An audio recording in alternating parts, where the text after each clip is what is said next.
पाकिस्तान तहरीक इंसाफ के कारकन वर्कर की तनकीद का म्यार यह वा कि अगर सियासी मुखालफिन गलती करे तो उन्होंने एक जुत्ती तो जो उही गलती PTI का कोई करे वह कोई कारकन वर्कर कोई लीडर करे तो कमों पेशतर 5 जुत्तियां बनदियां वा हकी सच्ची बनदियां वा।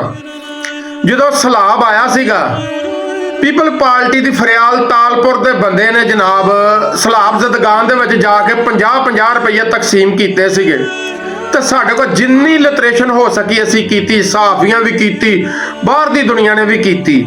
तो अज जनाब उही गलती अली अमीन गंडापुर की मशीर मशाल यूसफ जई उन्होंने नाम आ, उन्होंने एक अदारे दे विच जाके बच्चियां नूं 50-50 रुपये ईद दे रही है।